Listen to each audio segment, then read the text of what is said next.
Hello, and welcome to the IslesNation Podcast. I am Pete Truskowski, also known as NY Isles Nation. I'm in between death threats and Ranger fans right now to do this podcast, and I'm being joined by Carey Haber and Mike Rankuski. As always, how are you guys doing today? Doing really well today. Yeah, I am not in the middle of any death threats, but I'm feeling pretty good tonight. Pumped about the win. Yeah, about that win. New York Islanders 6, New York Rangers 4. And you're probably looking at that scoreline and expected a fairly good game, of course, but you probably wouldn't guess that the Islanders were out to a 3-0 lead 5 minutes in, and that they had to score in the last 2 minutes of the game to secure the win. So yeah, the game was all over the place. The Islanders, like I said, came out 3-0. Then the Rangers made it 3-2.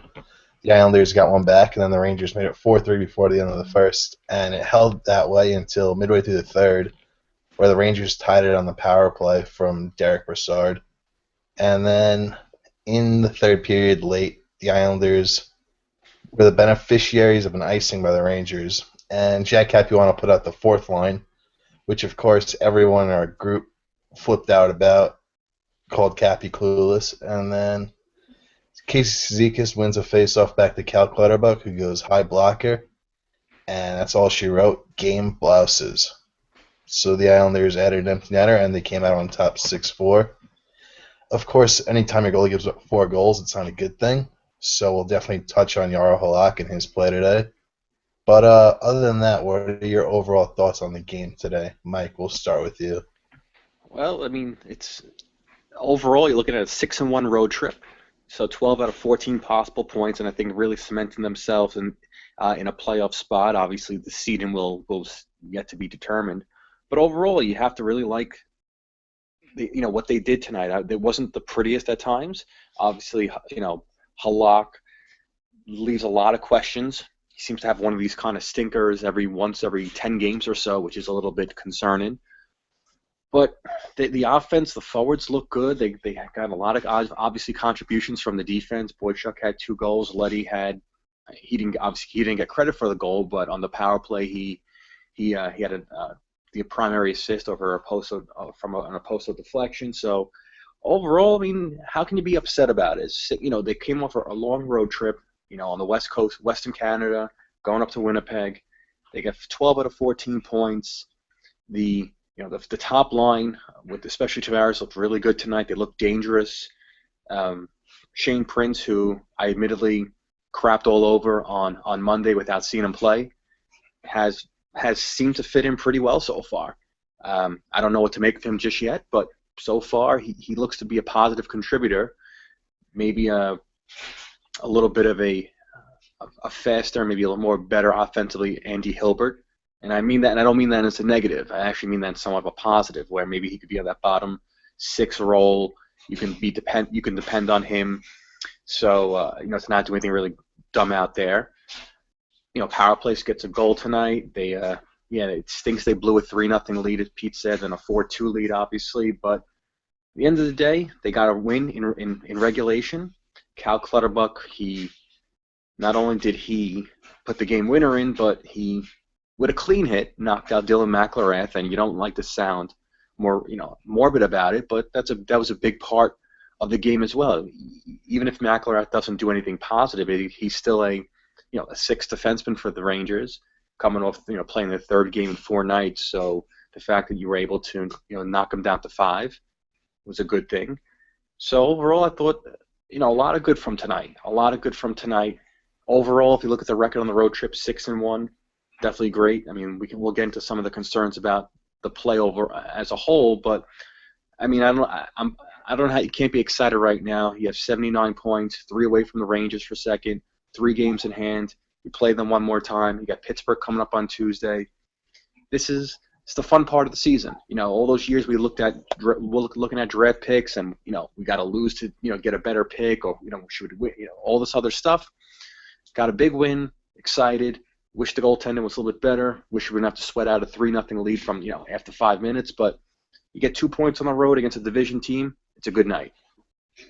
Yeah, I think for the first time in 2 weeks, I was really, really pleased with how tonight went. And, obviously we'll touch on this, but Yaro Halak certainly didn't have his best game tonight. But, a lot was made about the Islanders going out west, and they didn't play well. I think we all know that. But there was some concern there, which is, there's 20 games left in the season. And it's like, are they going to pick it up? Are they going to be able to turn it up and head into the playoffs on a positive note? And, I think tonight was a good measuring stick for them. Not only did they beat the Rangers on the scoreboard, but, I think their process was good. Score adjusted, they really dominated play. Second period was tough, as we know, but first and third I thought were really, really good. And they got contributions from pretty much everyone in the lineup. A lot of, some defensive scoring, fourth line scores, first line scores, power play scores. So really good stuff, I think, all things considered tonight. Like you said, Mike, you don't want to look too far ahead, but obviously if you take a look at what this road trip did, going 6-1, it all but solidified themselves as a playoff team in the Eastern Conference this year. And, I think just by that nature it can be considered a success, but certainly now is the point of the year where it's time to really try and get that pedal on the metal and make a push and really start to play at the level that we've all seen this team play at before. And tonight I think was a really, really good first step at that. Yeah. I'm sorry, Pete, I just want to add one thing. And while I agree, Carey, that they didn't look great the last few games in Western Canada, the mark of a good team you always hear is you find a way to get wins when you're not playing your best. They clearly were not playing their best over the last week or so, but yet they somehow found ways to win almost every game on this road trip. So, yeah, you'd like to see them from the start of the game put forth a really good effort and really maybe step on the throats of a weaker team, like some of the clubs they faced out in Western Canada. But at the end of the day, they found ways to win. It's not always pretty. They're never always going to be pretty. And a month from now, no one's going to care how you get your wins. So they're showing at least an ability to win games where they're not playing perfect or not playing their best. And I think in years past, if they put forth some of these efforts with on other seasons, this 6-1 road trip would have been a 2-5 road trip or 2-4-1 road trip. So I think, yes, while everyone wants to see them play better, 12 out of 14 points on a tough road trip, their longest road trip of the season. I mean, I think most people should be pretty happy with the results. Yeah, no, and it's interesting. It brings up an interesting point because we talk about obviously every fan wants their team to basically push it at high octane effort for the length of the entire season. But I think if we take a step back, I think that's pretty difficult to do. And so I do think there are times where, as much as people will probably hate me for saying this, I think there's times where the team is basically pacing themselves. And I certainly think that it's plausible that this was an area of the season where they kind of identified that, they were playing a lot of weak teams, they were on the road for a long time. If they could just get and skate by and rely on goaltending and, play a safe way, do the little things right, maybe they can get a few wins. And obviously that's what happened. And I also think this shows maturity as a team overall. A few months back I was listening to another podcast where someone who follows the Chicago Blackhawks pretty closely identified the Blackhawks basically doing this last year, and where she basically said, the Blackhawks were able to essentially flip a switch when it came down towards the last 20 games and into the playoffs. And I'm wondering if the Islanders are similar, not to say that they're as good as Chicago, but the point is that I wonder if they are at a step in their maturity level where they kind of are able to identify at this point the areas of the season where it's time to really push it. We saw them do that, from January to mid-February, where, they can really obviously get ahead in the standings here. And if that's the case, then, frankly, it should make them fresh going into the playoffs relative to some other teams that, maybe a little bit don't have the benefit of being where they are in the standings. So if you think about it from that perspective, I think it's at least something to think about. It's something that the team may be, may be thinking about. And I don't necessarily think it's a bad thing either if it's something that works out at the end. Speaking of the playoffs, there's a very good chance that today's game was a preview of the first round. And it might be a little early to say that, considering at this time last year we were gearing up for a first round matchup with the Penguins, and we know that didn't happen. But as things are looking right now, there's a decent chance it'll be Islanders versus Rangers in the first round. Maybe the Penguins force their way into a top three spot, but both the Islanders and Rangers are playing well right now, so it doesn't look like either of them are falling down.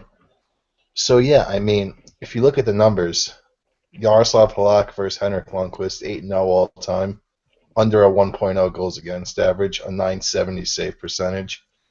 The Islanders are 6-1 at the Garden since February 2013. The Islanders have not lost to Henrik Lundqvist in the last two seasons. Both they are, I believe, 6-2 against Lundqvist against the Rangers, with both Rangers wins coming with Cam Talbot in net last year. And Dan Girardi was quoted as saying today that he thinks the Rangers match up well with the Islanders, but that they might be getting in their heads a little bit. I think was the exact quote. I can't find it right now, but he said something to that extent. So if the Islanders do versus the Rangers, and I just threw all those stats at you, how do you feel about that matchup? I think it'll be a really good series. The teams do match up well. It's a game that's very much predicated on speed. And outside of tonight and one game last year, goaltending. This is actually an area where I think the Islanders can really exploit the Rangers. Their defense is frankly not good in terms of breaking out and moving in transition. Most of the Rangers' offense comes from opportunistic play from their forwards, a group that happens to be quite good. And just to give you a sense of where Alain Vigneault might actually be thinking tonight, he purposely played Dan Girardi heavily against John Tavares in his line tonight, and it's safe to say it didn't work. John Tavares versus Dan Girardi on the ice tonight. Tavares had 15 shot attempts for his line and just 3 shot attempts against. So if Alain Vigneault thinks that Dan Girardi is the right matchup to play against Tavares because he's a, quote, shutdown guy, I really think that this would have the potential of actually being a series-defining matchup that would benefit the Islanders because that the Rangers would want to get this both at home and on the road. And the Islanders, I think, would want, obviously, to have this matchup at home. So that's one. And then if they want it at home, it's theirs with the last change. So I actually think at this point now, obviously, there's the Henrik Lundqvist factor that we can't ignore.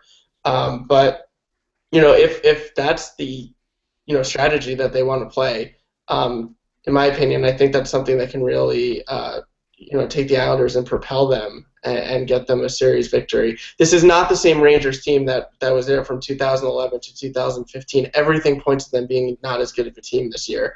So Henrik Lundqvist, despite having the best season of his career from an even save percentage standpoint, isn't getting them to a place, that's frankly much higher than the Islanders. So I think it's a good matchup for them. I certainly think it's a much better matchup than Pittsburgh or Washington. And if we're talking about teams that the Islanders, have a really good shot to advance to the second round against, I think the New York Rangers are one of them.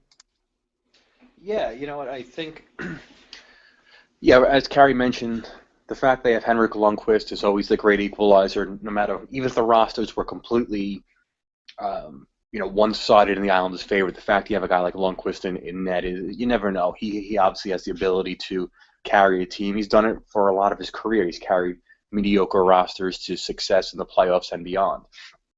But as Carey alluded to, their defense, while has the reputation of being a very good defense, a shutdown defense, a lot of that is predicated on getting great goaltending play. A guy like Dan Girardi, he blocks a lot of shots, and people applaud him for that in the media.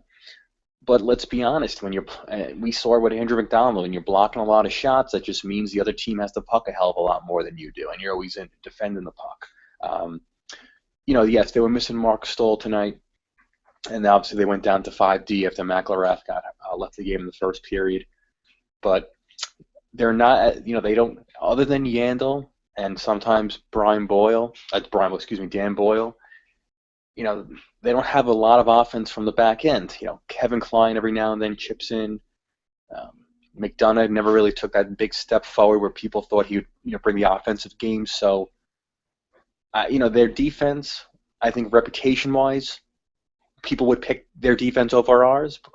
But if the Islanders are going with their best 6 defenders, which includes Calvin DeHaan and right now I'd say Ryan Pulak, as opposed to Marek Zidlicki and Brian Straight, I think the Islanders have a pretty big edge on defense going into a series against the Rangers. Again, in net, you take Lundqvist over pretty much almost any other goalie in the league for the most part, with the exception of very few. And forward-wise, clearly we can, we have our forwards are just as good, if not better. I guess it's really just what you like. I think we've scored more goals than them during the season on average per game. We've let up less than them per game. Our special teams overall have been better. Penalty kill and power play, I'd have to double check, but I think if you combine power play and penalty kill, we've had better special teams. So, listen, clearly we would not. It would not be an easy series. I would expect it to go 6 or 7 games at a minimum. Minimum 6 and most likely 7, and it'd probably be a coin flip. But I think the Rangers are, I think we match up well with them. I think we could take away a lot of what they do well, which is that quick transition offense, because we could play a similar type of game. We could also play a little bit heavy if we have to with our fourth line, which is a little more effective than their bottom line. So, yeah, I think there's a little bit what Dan Girardi mentioned, that we are a little bit in their heads, and we'll see what happens going forward. But it's definitely nice that they at least have to think about it. And on a night when Jaro Halak was as bad as you can be, letting up beer league goals left and right, that still wasn't enough. So we've beaten them in a shootout. We beat them when we were losing going to the third period, and we scored 2 quick ones, and then basically clamped down for the remaining of the game to beat them in a tight 1-3-1 back, I think it was January. And then tonight we obviously showed we can outscore them if we have to, if our goaltending's not up to par. So we've beaten them in a multitude of ways. So yeah, I think now the next game, when they play their 4th and final regular season game, I think the Rangers have to treat that a little bit more important, because they need to, in their heads, maybe prove that they can beat the Islanders in a game. Yeah, two more things on the Rangers real quick. One, I think everyone saw tonight why I was a big proponent of bringing Eric Staal in for the Islanders tonight. I mean, he was outstanding, and I know. This is actually, if we do talk about matching lines, Eric Staal against John Tavares, it's not something that I'm extremely excited about. I'll say that. Staal was pretty much really good in all 3 zones, and he's the one forward on the Rangers at this point from a two-way perspective that I think can really can outshine Tavares in terms of a full 200-foot game. Tavares, we know, has the offense, but in a 7-game playoff series, things tighten up, and certainly Eric Staal is really good at basically all aspects of the game. So that would be one aspect that's a little bit concerning to me. The second thing is if Alain Vigneault kind of gets a little bit smarter, Ryan McDonough should not be playing with Dan Girardi. I can't even put it any more clear than that. He's suffocating Ryan McDonough, which is great right now, but if that changes going into the playoffs and McDonough plays with another partner, be it Kevin Klein or Dan Boyle or whoever, it opens up the ice for him, and he's obviously still really good. So that if they make that change, that would be a little bit worrisome too. And then finally, if they don't play Dan Girardi, I'd be a lot more nervous going into that series. But if Dan Girardi is going to be playing first pairing minutes, I mean, I think that's something that's just can't be stated enough. It's literally like playing Brian Straight first pairing minutes against Alex Ovechkin, which we saw 2 weeks ago, and it didn't work. And I can't stress enough, I really feel that's something that can turn the series in the Islanders' favor just alone in itself. Point blank, do you guys want the Rangers? On one hand, if the Islanders beat them, it would pretty much wipe away the last 23 years of torture ever since they swept us in '94. But if they beat us, it would just be a complete misery for the whole summer, and we'd have to watch them celebrate, and we'd still feel like failures. So do you guys want the Rangers? Yes. Yes. Yes, I think we match up better with them than any of the other potential first-round matchups at this point. Yeah, I also want the Rangers, but And also, so as you said, Pete, I want to basically bury it for 22 years of hearing about sweep, 22-3 overall goal score. I remember my neighbor freaking put a broom outside my door, rang the bell, walked away, and there was a sign on it that said Rangers 22, Islanders 3 after that final game. So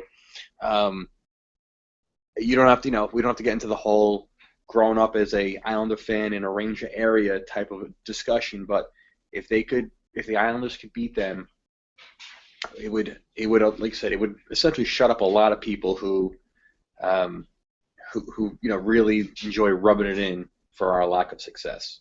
Yeah, and from a non-personal perspective, if you do, I'm very unconvinced that a team that ranks in the bottom 7 in possession can win the Stanley Cup. So even if the Rangers do beat the Islanders, I really don't see them as like frontline contenders whatsoever. And so frankly, compared to the last couple of years where you could certainly make an argument that they were, I don't at this point have much of a fear, barring a Henrik Lundqvist miracle, that they would win the Stanley Cup. So it wouldn't hit home as much, as it would like last year, for example, where they were obviously a good team and it was the last year at the Coliseum. So at this point, hell yeah, let's make this like a symbolic changing of the guard type series as opposed to, running away from it.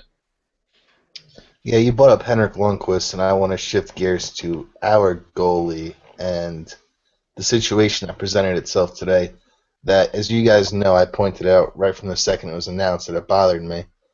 When I think one of the Blogbox Mongos tweeted out that Halak was in net and Berube was backing up, and right away I was like, why is Thomas Greiss not dressed for arguably our biggest game of the season? And obviously in the first period, Yaroslav Halak looked like he was playing drunk. I'm not trying to be funny. Literally, if you watched him, he looked drunk. He was falling over on shots on blue line. He was falling over, and they were hitting the post, and he was mishandling the puck. He was giving up rebounds on shots from the Bronx. He looked drunk, and I'm not trying to be funny. So at that point, you had to consider possibly pulling him. The only problem is your backup goalie, who some might argue is your better goalie, who leads the NHL in save percentage, is wearing a suit and tie, while J.F. Berube, him of 2 NHL games, is sitting on the bench in your biggest game of the year when your goaltending is letting you down. So I don't know why. I mean, you have to think it's a combination of getting the goalies some rest by not even having them dress and to keep Berube involved. But why against the Rangers? I mean, you have the Maple Leafs coming up. You had this whole road trip where Berube could have dressed against teams like the Flames and the Oilers. You have the Leafs coming up on Wednesday where you could dress Berube, hell, even start Berube if you really want. But against the Rangers, how do you not have your 2 best goalies dressed, especially when they're probably the reason you're having this level of success this year? I don't know if you guys were as outraged as I was, but yeah, there was no rationale to have Berube backing up tonight, and I think Butch may have said something in the telecast that hey, and almost joking, hey, you don't expect to you have to pull your starter. Right, but as a coach, Capuano's job is to think of every scenario, and Halak has had a history of leg issues. Who's to say that he doesn't pull a groin muscle while trying to make a save if he was playing fantastic tonight? It made zero sense at the time. It obviously made zero. It looked even worse as the game wore on, especially in the first period when Halak, as you said, Pete, just looked completely lost. That second goal, the one Tanner Glass scored, it was comical. He had no idea where the puck was. For a good 2 or 3 seconds, he was completely on the other side of the post, and it seemed like only Tanner Glass knew where the puck was, and Halak was kind of looking around, and we can laugh about it now, but at the time, that they scored that was the Rangers' second goal in about 45 seconds or whatever the hell it was. It was a very frustrating decision to see made, because unless they're going to come out tomorrow and say Greiss was hurt or he had the flu or whatever the reason why legitimately could not back up, there's no reason why he should have been on, in the press box. Now, to Halak's credit, he made a couple nice saves in the second period. He kept it at 4-3 after the first period. So, I have to give him credit there. He did bounce back. But obviously, as you saw, the fourth goal he also let up was another just bad goal. All four goals, I think, realistically could have been stopped and probably should have been stopped. That game, and I know the Ranger fans will say, well, Antti Ranta, who was terrible tonight too, if he played, I get it. But, Halak at most should have let up 1 or 2 goals tonight. The fact that he let up 4, I can't even blame the defense. I mean, the goals he let up were just bad goals. And to have Berube back behind on the bench and not Greiss, and really limit yourself to going to Greiss in the second period, where it probably would have made sense to make a change. It was very head-scratching. Fortunately, it didn't bite us at the end of the day. Still got the 2 points, but man, it was a bad decision at 2 o'clock in the afternoon, and it looked a lot worse 15 minutes into the game. Yeah, I tweeted before the game that I thought, everyone was talking about Ryan Pulock not being in the lineup tonight, but I've honestly thought that this was a much worse decision. And, Jaro Halak hasn't played a whole lot over the last couple of weeks. He really hasn't. His last game before tonight was a week ago. And, I think the team, he looked slow, like you guys were saying. He looked pretty slow and just not good. And I think that, after all the practice time that they had, because they did practice, I think, 3 times this week, they should have had an inkling that, this was a possibility. I don't know. I understand why he wasn't pulled, obviously, and frankly, I'm not even sure he would have been pulled if Greiss was on the bench, because they had the lead, and that's just something you rarely see. But to not have Greiss on the bench, I mean, what if Chris Kreider comes and charges the net in the first 5 minutes of the game and he gets hurt? Like, that to me was like the reason why Greiss should be on the bench for this game. It just made zero sense. Typically when we talk about Capuano and any coach, it's the decisions, I think, just need to have some logic. If there's some logic there, then, I can live with the decision. This had no logic to me. I saw absolutely zero reward of not having Thomas Greiss on the bench tonight. I can't think of any reason. And at least with the Ryan Pulock thing, I can understand, you have Marek Zablitsky, who you might need. Good to keep him fresh, get him in the game. You don't know what he's also asking. He's a veteran. He's been around a while. It's understandable, probably for reasons that, us as fans aren't aware of. But to basically have Berube on the bench for just to sit there, because he wasn't going to play unless Halak got hurt, and then in that case, why would you want him playing over Greiss? It just made zero sense. And this isn't the first time that they've done this. This has happened fairly frequently. But against a team like Vancouver or whoever, it's kind of like whatever, you can live with it. But a division rival game, 20 games to go, you're obviously fighting for playoff positioning here. It's just a zero reward decision, so it just made no sense to me. And I guess, while we're on the goalies, I'll shift gears a little bit. With 20 games to go, Capuano needs to make a call. Who's the starter here? And whoever this guy is needs to play at least 12, if not 13 of the next 19 games. This guy needs to be ready going into the playoffs in a rhythm. You can't have these guys alternating 9 games each, and then you're facing Henrik Lundqvist or whoever in the first round of the playoffs, and you have an out-of-rhythm goalie. So make a call. Let this guy get some game action. And, worst case scenario, he gets hurt. You have a capable guy that can step in. But but for the most part, they've gone with this rotation all season.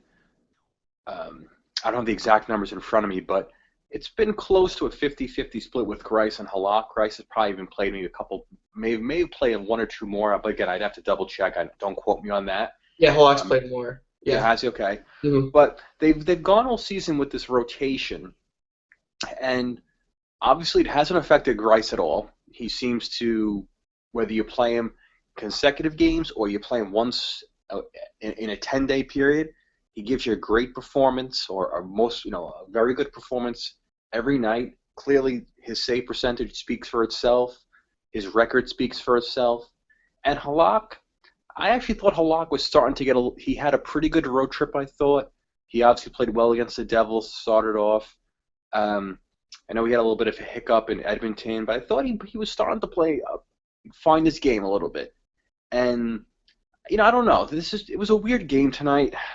Yeah, he didn't play well. I mean, there's no sugarcoating it, as we said. He was not good, and he clearly was almost the reason why this game went to overtime. And then at that point, who knows what happens. But I'm willing to give him a pass for tonight in the sense that it was such a you're up 3-0 within 5 minutes, and the Rangers come storming back. I mean, this reminded me of last year, and I even tweeted it out when the Islanders lost 6-5 to the Rangers at the Garden, where it was back and forth. I think the Islanders were up 5-3, and then the Rangers tied it up, and I think Kevin Klein scored like 3 minutes left to give them the lead or something along those lines. It was just a wild game, back and forth, a lot of chances. And what was odd with this, it wasn't like the Islanders let up a ton of chances or quality chances. It was just, I think they let up 20 or 30 shots, 26 shots on goal they allowed. It was just, I don't know, it's a kind of a weird game. So I'm still not at the point where I'm ready to say, Grice is the clear number one and Halak's the number two or whatever the case might be. I'm still willing to kind of split this going forward, 10 games and 9, 11 and 8, whatever the case might be, unless Halak goes into a really big funk now and stinks for the next few games. But yeah, I think Pittsburgh, give Grice Pittsburgh on Tuesday night, give Halak Toronto the following night, and just see. Halak was starting to play really well, and then he had a hiccup. So I don't know. I'm willing to give him another game or two before I'm ready to declare one guy should be the starter or the other. Yeah, no, I'm fine if they go with Halak. I just think that we're at the point of the season now where you need some stability there. And I just checked. The Islanders have 4 or 5, now I forget, back-to-back situations for the rest of the season. I mean, there's going to be opportunities for both guys to play, but we see that when both of them fall out of a rhythm, it's usually not great. Grice is a little bit better at it, and I think that's because he's been a backup his whole career, so he's used to it. I think with Halak, if he's your guy, and frankly, I think he is, there's really been no true indication. And from a games played perspective, he's played 35 and Grice has played 28, so I think they feel this way. We're at the point of the season where he's got to play the majority of the games. We know he can't not be on a rhythm. He's not effective when he's not. So I really think let him get 12 games of the next 19 or 13 games of the next 19. Go into the playoffs with him playing a lot of hockey. Because you know what, guys, at the end of the day, if the Islanders make a deep run, there's a very, very good chance that Yaro Halak or Thomas Grice, whoever they name as the starter, is playing every single one of those games. So to me, this isn't a workload issue. We're at the point where one of these guys needs to get into a rhythm. Speaking of a workload issue, I listen to the Hahn and Humpty show on ESPN radio with Alan Hahn and Rick DiPietro every day. And earlier in the season, and obviously Rick DiPietro, former longtime goalie of the Islanders, earlier in the season, Rick actually said that the main reason the Islanders brought in Thomas Grice was because Yaro complained about his workload last season, which if you think about it kind of does make sense. This guy's always been a 1A, 1B type of guy. And if you remember right before the deadline last year, Chad Johnson got a stretch where he played 5 or 6 games.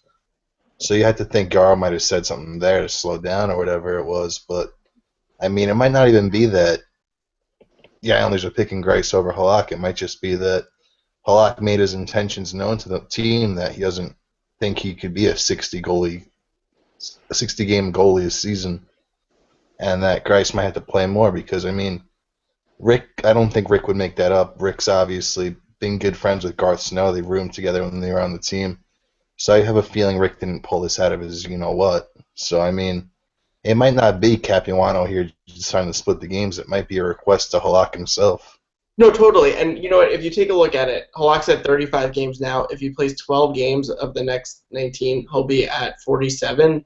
I think that's an extremely reasonable workload then for a guy that's requesting to have a 1A, 1B situation. I think Capuano in that case has done a really good job splitting the games up.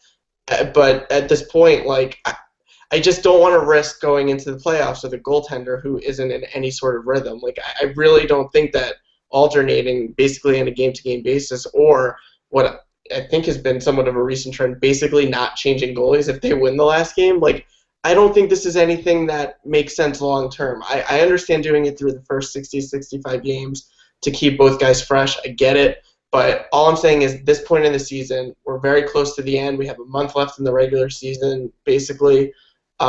Pick a guy.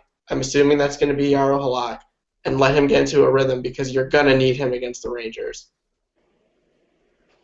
Yeah, I don't. Again, yeah, I don't think it's as big a concern. I do think Grice has shown the ability to not have to be in that rhythm essentially. And I understand your point, Carey. You kind of want your established guy to be getting the workload every night, kind of get his body used to it. Obviously there's not going to be any. I shouldn't say there won't be any back-to-backs in the playoffs, but if there are back-to-backs in the playoffs, you're playing the same team, so it really, in theory, should not have a huge effect on one or the other, advantage-wise. And clearly, if they're playing the Rangers, travel is not going to be an issue. So I understand the point. I don't think it's necessary that you need to kind of lean one way or the other. I think it's been working for them so far this season.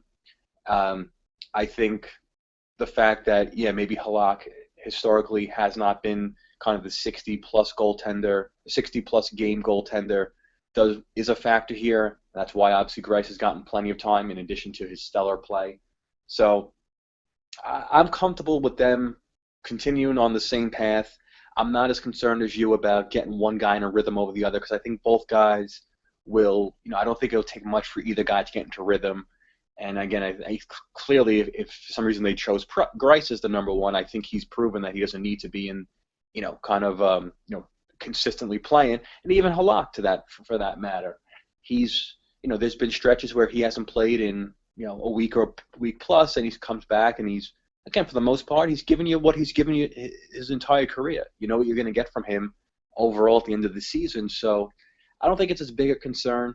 I really think it's more ride the hot hand at this point, collect as many points as possible, try to get that number 2 seed so you have home ice advantage, and then go from there. Clearly, if one guy starts to really struggle or obviously gets hurt, then then the other guy will obviously have to pick up much more of the slack. But I'm still not concerned at this point that you need to pick one guy and let them get the workload and be the number one and then go from there. I'm still okay going, kind of almost alternating because it's been working so far, and it doesn't seem to affect the team in front of either guy as well.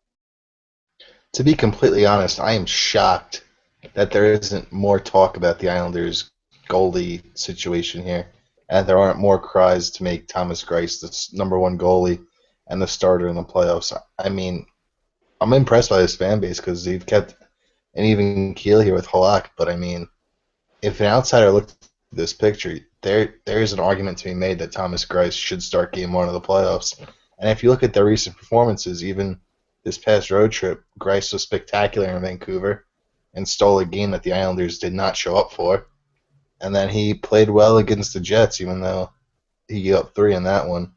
And, of course, he went 2-0. Meanwhile, Halak lost to the Oilers. And then tonight gave up 4 goals on 26 shots. So, I mean, I'm just surprised that there isn't more of a talk, to be honest. Well, he's earned it. I mean, look, I'm not even opposed if they decide to go with Greiss at this point. I think there's, at this point of the season, if you look at the full bodies of work, there's no denying that Thomas Greiss has had a better season. And if that's a decision that they make based off of the body of work, like I said, I asked for logic. There's logic there. I don't think they will, just because of the track record that Halak has. And again, I see both sides to this. I don't have much of a strong preference, but I do maintain that whoever they decide on should really start to pull ahead in terms of the games played here in the last, I guess, quarter of the season. I really do think it's important heading into the playoffs because it is a heavy workload once April 15th comes around. Well, the one thing too, and I don't think any three of us can really speak to it, is if it's the psychological point behind being the backup versus the starter. You almost wonder, Grice, I think, by paycheck and I think expectations was supposed to be the backup this year, and Halak the starter. Now I don't know. It might be something, maybe nothing. I don't know. I don't know if you flip those roles and say, okay, Thomas Grice, you're the starter. You're the number one. We're kind of going to live and die with you. And Halak, kind of get ready, in case he implodes and you're up next.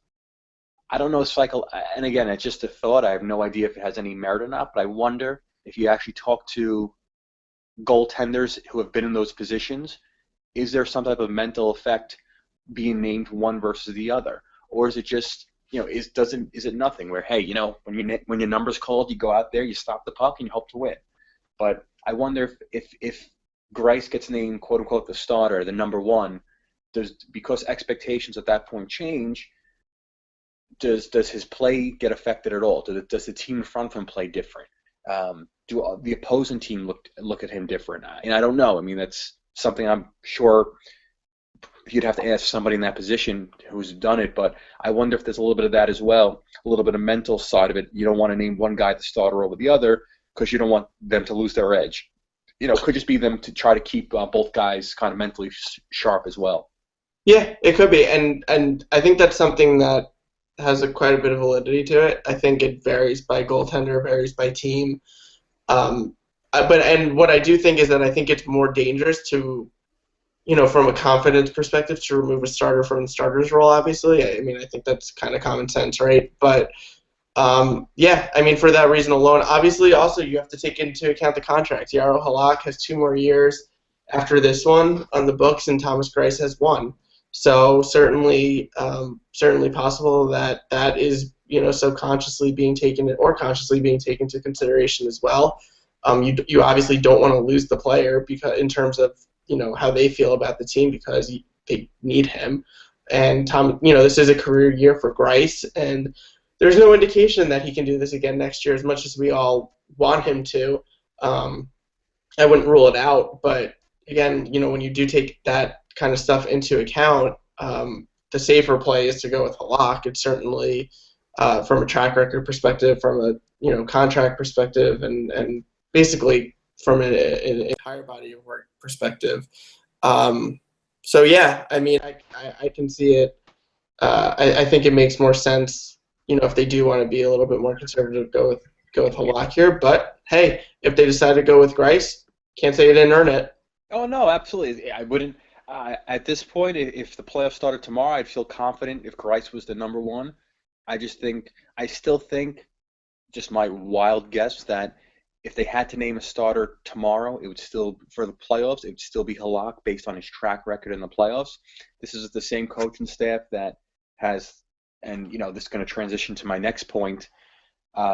They've shown a lot of faith, whether it's blind faith or loyalty towards guys like Brian Straight and Marek Zidlicki over possibly the Ryan Pulak, who I think most Islander fans probably were very pleased over the last week of Pulak playing a couple of nights. Seems to have all the raw ability to be a pretty solid contributor. Does not seem overwhelmed. And then obviously it comes out today that they're gonna Calvin Daham is hurt, so clearly you need to bring either one of Straight or Zidlicki would be in there. But when you read the news that he was going to dress both of those defensemen and bench Pulak for tonight, that's another reason why I would not be shocked if Halak, is the number one based on that type of loyalty. The coaching staff seems to reward players. And again, transition a little bit away from the goaltending, but what was both your takes on that decision when it was made official, I guess around like 3 or 4 o'clock today? With Pulak, my thought process here is if he's benching him for this game, I assume it's because he doesn't want to expose him to a high-pressure situation like this at this point. But the playoffs are 5 weeks away? Mm-hmm. If he's not playing right now, I mean, is he not going to play in the playoffs? What exactly is Jack hiding him from? I mean, he's clearly better than Straight and Zidlicki at this point in their careers. I mean, just watching him play, he's confident. He moves the puck up ice. He skates with the puck. He gains his own with possession of the puck. And he has a cannon of a shot that hurt Cam Talbot in his first ever NHL game. So, I mean, if you're not playing him against the Rangers here, I'm assuming it's to protect him from this kind of situation. And that leads me to believe that you're not going to play him in the playoffs, which would be a terrible decision, in my opinion.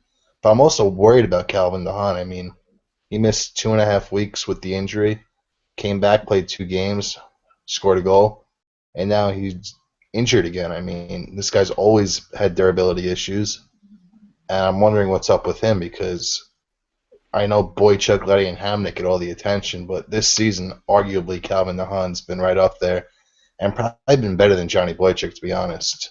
So, I mean, DeHaan would be a huge loss, and I don't get sitting Pulock today either. So let's start with DeHaan.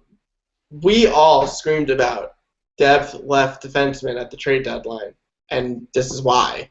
I mean, if Calvin DeHaan is not ready to play in the playoffs, there literally is no one else to play on that side other than Brian Straight unless Adam Pellet comes back. But he hasn't played in 5 months with some undisclosed illness or injury. So, like, can they even rely on him? Probably not. Like, Brian Straight is going to be the guy in the playoffs if Calvin DeHaan or Nick Leddy or Thomas Hickey gets hurt. To me, this is a huge problem.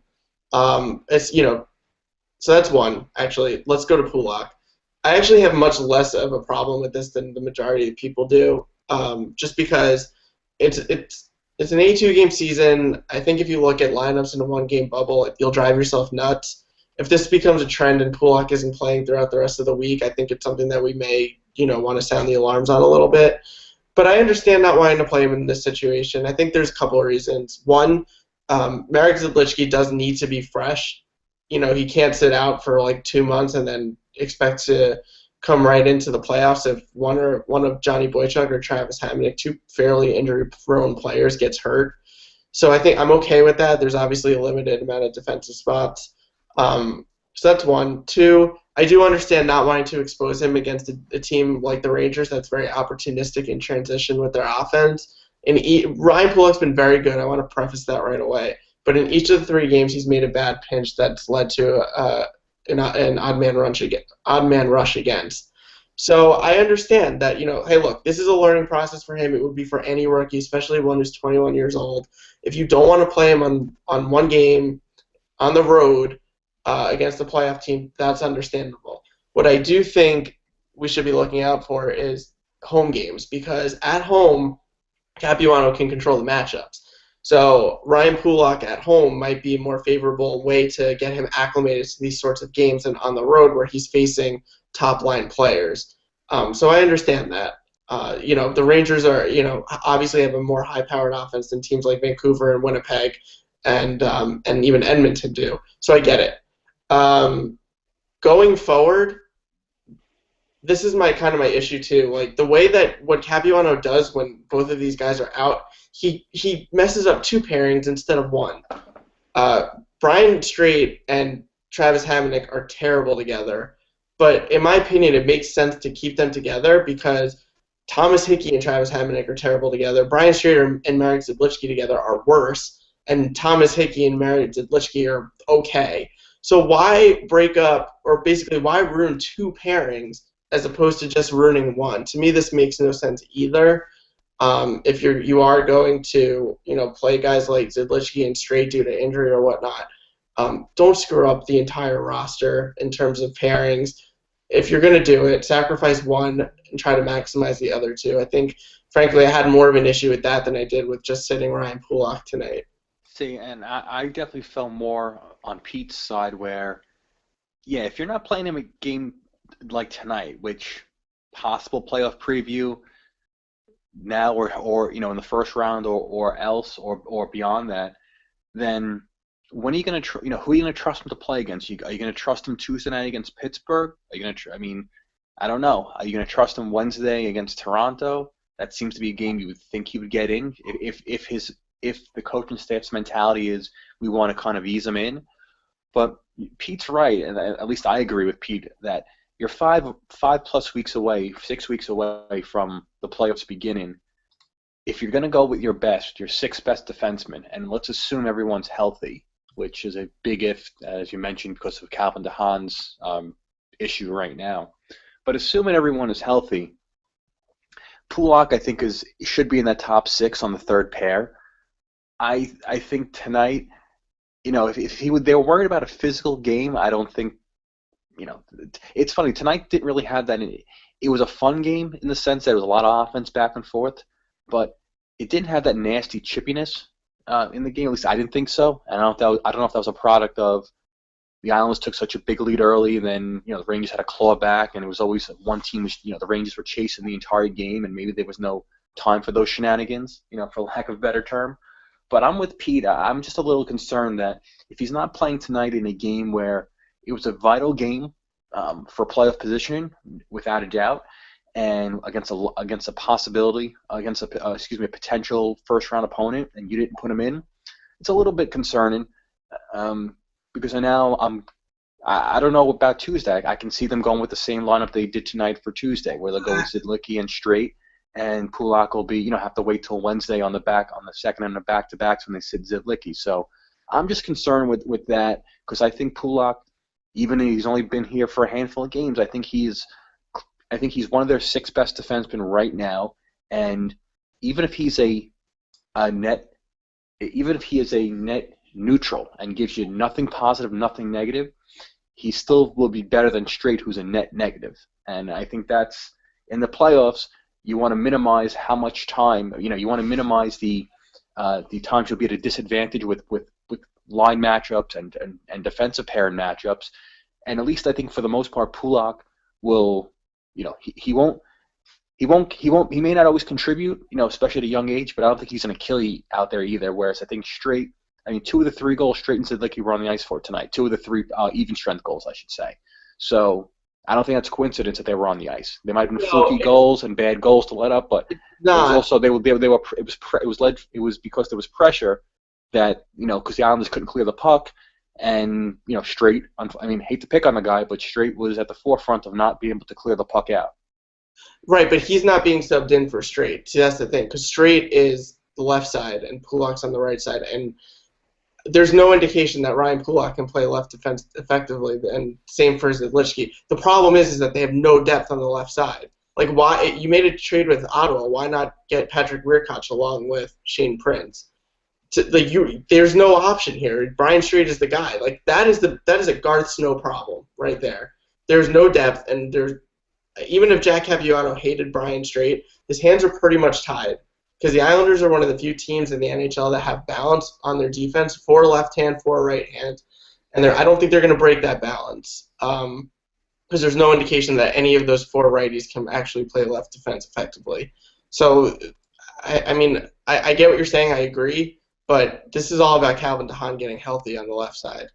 As far as Pulak is concerned, my eyebrows get a little bit more raised if he's not in the lineup on Tuesday, because I think this is actually a perfect spot to acclimate him to a high-octane game.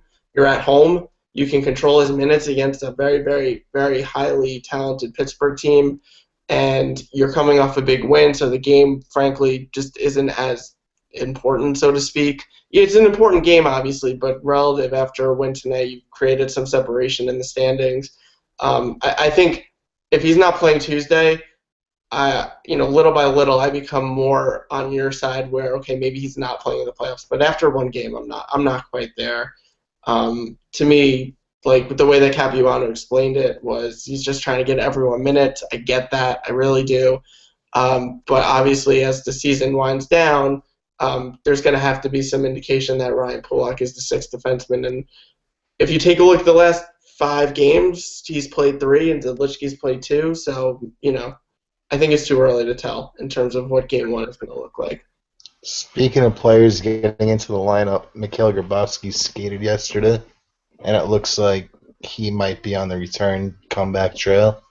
So with Shane Prince getting into the lineup as well and contributing with a goal last game against the Jets, drawing a penalty every night it seems, and overall being noticeable out there. And of course Grabovski with his contract is not being a healthy scratch, I don't believe. So, if you're Jack Capuano, which of the forwards sits when Grabo's ready to return? I think right now, Ryan Strome is playing, I think, the worst out of the forwards, and you would hate to lose a guy like that out of your lineup because he does have offensive ability, and I think he just needs a little bit of confidence. And he could be one of those guys. He gets one goal or has one strong game, and then he just goes on a little bit of a roll, and next thing you know, he's getting a point a night essentially, and giving you another dynamic offensive player. But as of today, it'd either be Ryan Strome or maybe Miguel Grabowski doesn't get his job back. I mean, I like Grabowski's ability to carry the puck into the zone. I think he could help whatever line he's on doing that. But if you look at his production overall, he's not going to score a lot. He's not going to get a ton of assists. So I wouldn't be upset if he was the odd man out. I mean, I would say Josh Bailey too. But I thought Bailey had a pretty good game tonight. I thought he made a great pass to Boychuk on that opening goal. He still had a moment or two where he had a good offensive chance near the net, and he decided to pass it up to the side for whatever reason. But it's tough for me to get on Bailey for tonight. I thought overall that line of Nielsen, Oposo, and Bailey were strong, created chances. I honestly, Carey, you could tell me I don't know what the advanced numbers what they say, but based on what I saw, I thought that line and Bailey did play well tonight. So I would think it'd either be Strome or Grabowski would be the odd man out. Prince, as you said, Pete, seems to he's been playing pretty well, and I think they want to obviously give him every opportunity to succeed at this level. I don't think you're breaking up that fourth line at all. Even if you don't love that Matt Martin overall because he's a defensive liability out there, the line clicks, and whatever it is, if it's chemistry, luck, or whatever, anything else you could think of, that their line's playing well. There's no reason to break up that fourth line for any reason at this point, bar an injury. So I would say the Strome or Grabowski would be the odd man out at this point. But when the playoffs come, you're going to see who's playing better at that time, who's not playing well, and if everyone and if there's any injuries, obviously that'll make the decision a lot easier. Yeah, I think this is one of those things that can be pretty fluid and rotational. I think, frankly, there's 5 forwards that I would have no problem subbing out here and then. And it really depends on who's going. Like right now, Ryan Strome has zero confidence. It's blatantly obvious. Frankly, I think there's an argument that he's actually bringing John Tavares down because, even one play tonight, Tavares had a sick feed from basically cross ice behind the goal line that when Strome's going well, he's able to one time and likely score on that play, but that didn't happen tonight, obviously. So I think, to a degree, he's in a way hampering what Tavares is able to do offensively, just in terms of sheer point totals. The best that Tavares has played this year has actually been with Grabowski on his line, so I'm actually very much in favor of putting them back together. Guys that I would consider scratching. Like you said, we know the fourth line, that's not happening, so I'm not even going to go there. But you can do a rotation. Strome is one of those guys. I think Anders Lee has been not great. He's been better lately overall. No, I disagree with that completely. How many goals over the past few weeks have been scored because Anders Lee put his ass in front of the net? The tying goal against Winnipeg was because Anders Lee parked himself in front of the net, deflected it. Yeah. Well, today Anders Lee was in front of the net. Might not show up on the score sheet, but this guy goes to the front of the net.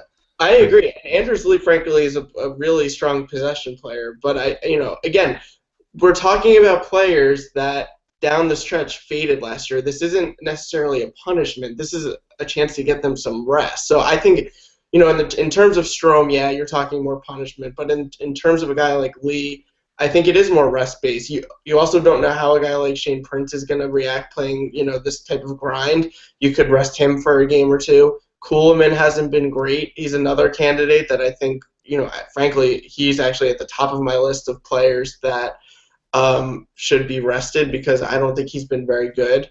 Yeah, and the one thing with Kuhlman, though, is, and I think you have to take into account his penalty killing ability, which, if you maybe want to say it's overrated or not, but the results bear out that they are the best penalty kill in the league. So I'd have a hard time saying putting him in.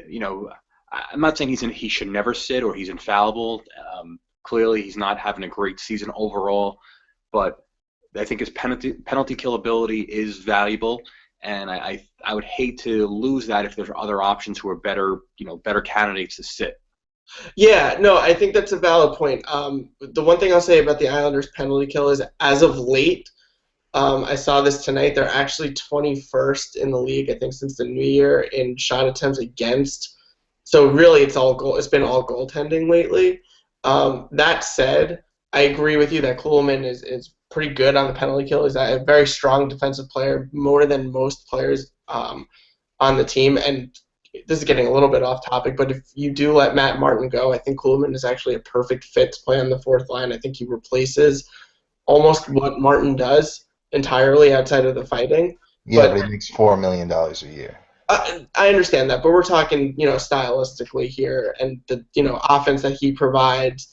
I think Kuhlman, Cizikas, and Clutterbuck would be an absolutely sick defensive line. All three of those guys are really, really good at shot suppression.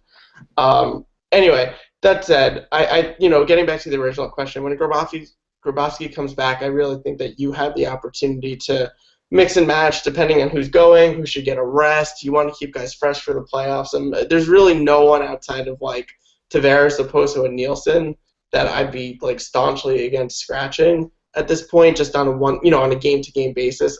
I think when all is said and done, when game one comes around, you're going to want your 12, whoever those 12 best end up being. And if that means that it's Josh Bailey getting scratched, or if it means that it's Ryan Strome getting scratched, then you know what? Those were the breaks. So be it. At least you have depth if someone in the lineup gets hurt during the playoffs.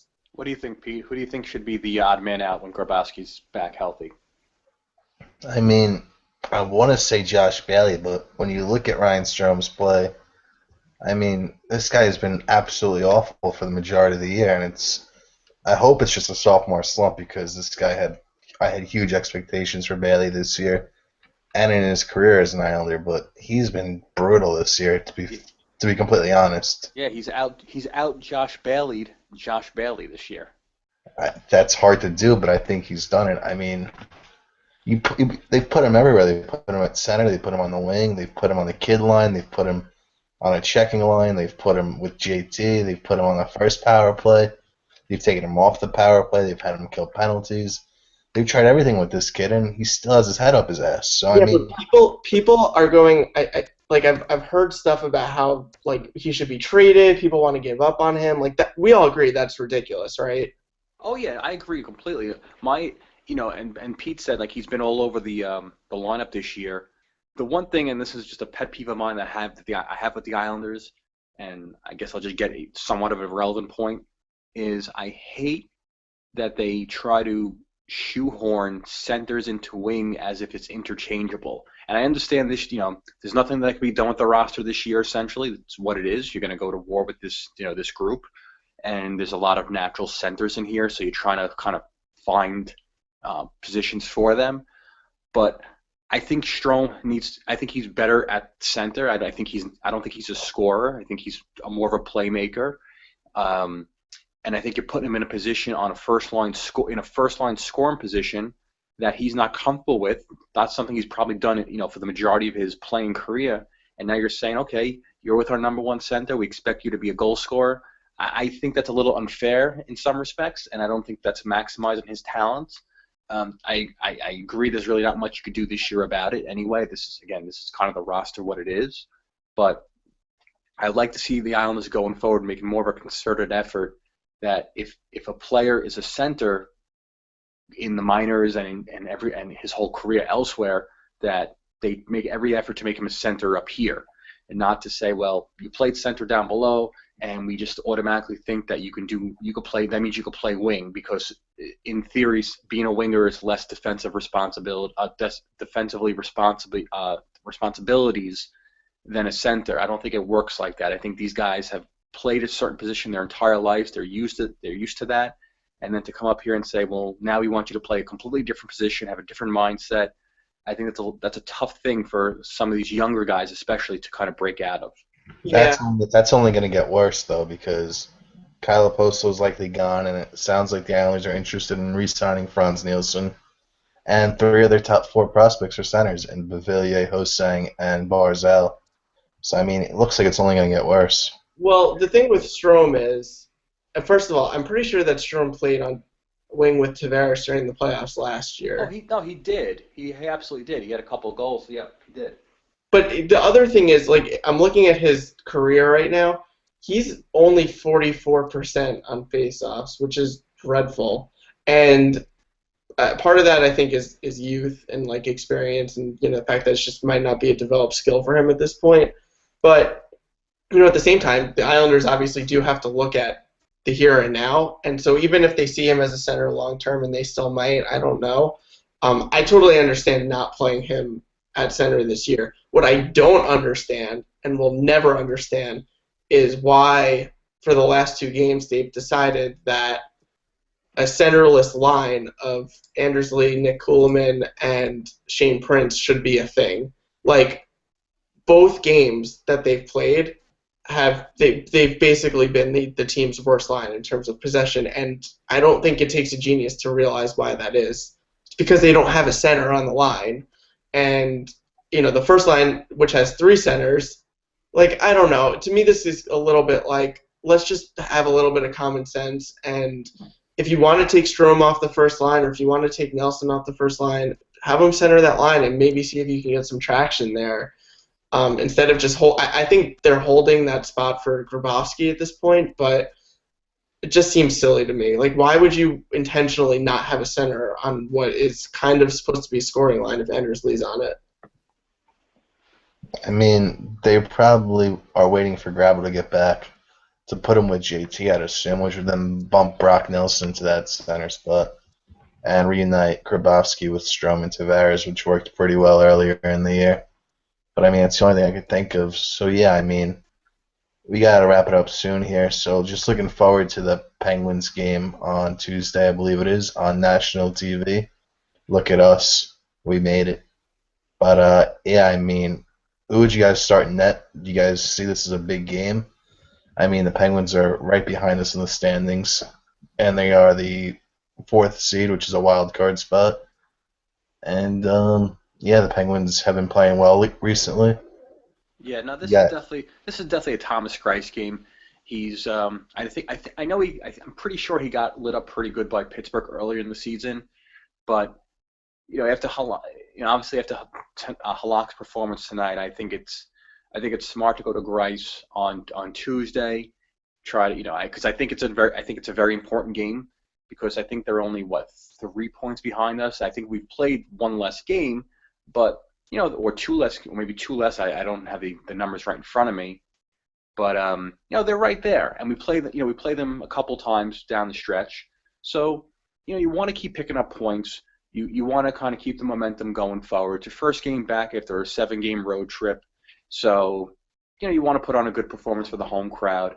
But I definitely think Rice should be the play on Tuesday, and I think you go with Halak on Wednesday. Partially, it's the second night of a back-to-back.